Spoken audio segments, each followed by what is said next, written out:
সকল শিক্ষার্থীকে স্বাগত জানিয়ে শুরু করছি ম্যাথ ক্লাস। আজকে আমি ম্যাথ ক্লাসে অষ্টম শ্রেণীর গণিতের চ্যাপ্টার 6 পেজ নম্বর 146 এর কোশ্চেন নম্বর হচ্ছে 4। এই কোশ্চেনটি সহজে সমাধান দেব। তাহলে দেখো এখানে নম্বর 4 এ a of 1, -1 এবং b of t, -2 এবং c of t square, t plus 3 বিন্দু তিনটি সমরেখ হলে t এর মান নির্ণয় করো। তাহলে আমরা বিন্দু তিনটির প্রথমে এ বি এবং বিসি এর ঢাল নির্ণয় করব। তাহলে প্রথমে লিখি আমরা জানি x1, y1, x2, y2 বিন্দুগামী সরলরেখার ঢাল m equal y2 minus y1 by x2 minus x1, অর্থাৎ এখানে x1 y1 এভাবে আমরা লিখি।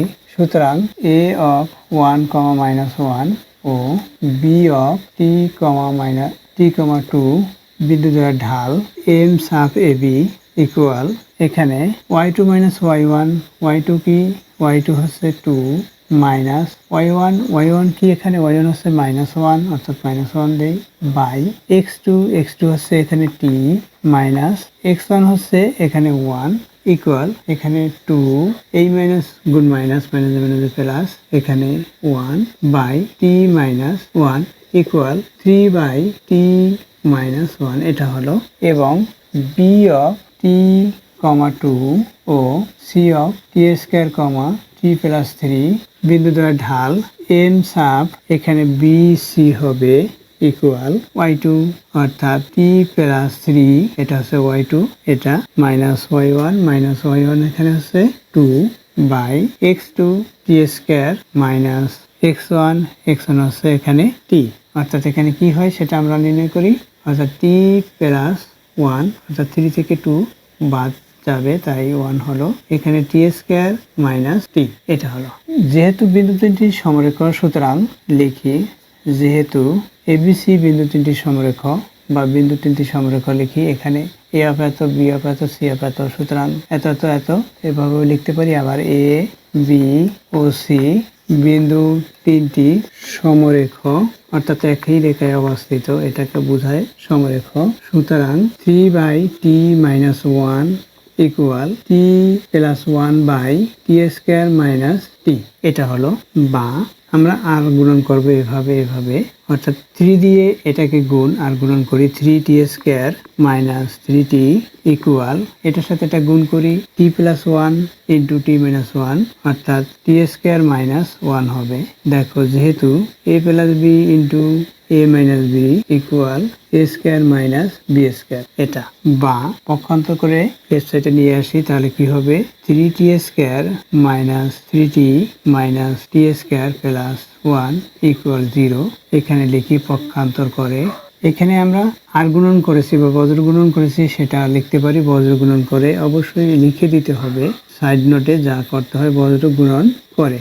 এখন আমরা এখানে যোগ বিয়োগ করবো অর্থাৎ 2t square minus 3t plus 1 equal 0। এখন এখান থেকে আমরা উৎপাদকে বিশ্লেষণ করি, এখানে লিখি বা দেখো এখানে উৎপাদকে বিশ্লেষণ করি কিভাবে, এখানে কনস্ট্যান্টটি এখানে 2 এর সাথে গুণ করি অর্থাৎ 1 ইন্টু 2 অর্থাৎ 2 হয়। এখানে আমরা এটা মনে করি যে এখানে 2 আছে, 2 এর সাথে এখানে কি রাশি দেখো t, যেহেতু তাহলে এখানে 2t আর এখানে আছে 1 এর সাথে t মনে করি। আমাদের তৈরি করতে হবে 3t মাইনাস আকারে, তাহলে দুইটাই মাইনাস হবে অর্থাৎ মাইনাস 2t মাইনাস 1t অর্থাৎ মাইনাস 3t। তাহলে আমরা কি পেয়েছি উৎপাদক অংশ লিখি 2t square minus 2t minus 1t বা t প্লাস 1 ইকুয়াল 0 এটা পেয়েছি। এখন এই প্রথম দুইটি পদ থেকে প্রথম এবং দ্বিতীয় পদ থেকে কমন নেব এবং আবার তৃতীয় চতুর্থ পদ থেকে কমন নেব। তাহলে কি কমন যায় দেখো লিখি বা প্রথম দুইটি পদ থেকে 2 যাবে এবং t যাবে, 2t কমন যায় তাহলে কি থাকে এখানে t স্কয়ার আছে সুতরাং একটি t থাকে, মাইনাস 2t কমন গেলে এখানে 1 থাকবে, এখানে কি কমন যায় -1 যায় কমন, এখানে t মাইনাস 1 ইকুয়াল 0 এটা হলো। এখন এখান থেকে আমরা কমন আনকমন লিখবো বা এখান থেকে কি কমন যায় দেখো t মাইনাস 1 এটা কমন, আনকমন কি হয় 2t মাইনাস 1 ইকুয়াল 0 এটা হলো।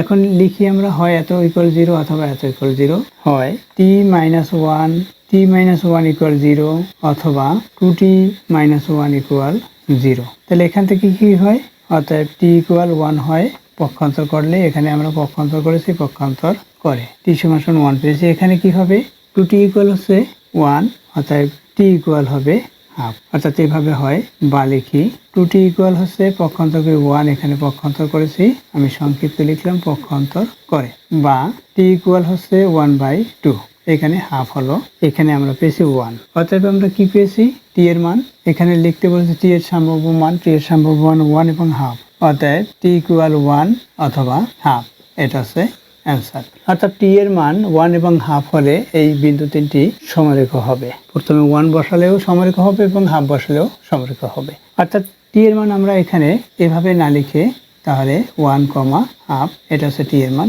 এটাই হচ্ছে অ্যান্সার। আশা করি বুঝতে পেরেছো। টি এর মান 1 এবং হাফ এই বিন্দু তিনটিতে বসিয়ে বিন্দু তিনটি সমরেখ হবে। অর্থাৎ বিন্দু তিনটির মান গ্রাফ পেপারে বসালে দেখা যাবে, এখানে টি এর মান যখন 1 হবে তখন বিন্দু তিনটি যা হবে, অর্থাৎ স্থানাঙ্ক তিনটি সমরেখায় অবস্থিত হবে। অর্থাৎ গ্রাফ পেপারে বসালে বিন্দুটি যোগ করে একই রেখায় অবস্থিত হবে। আবার হাফ বসালেও একইভাবে একই সরলরেখায় অবস্থিত হবে বিন্দু তিনটি। আশা করি বুঝতে পেরেছো। এতক্ষণ ম্যাথ ক্লাসের সাথে থাকার জন্য সকলকে ধন্যবাদ জানিয়ে আজকের মতো বিদায় নিচ্ছি।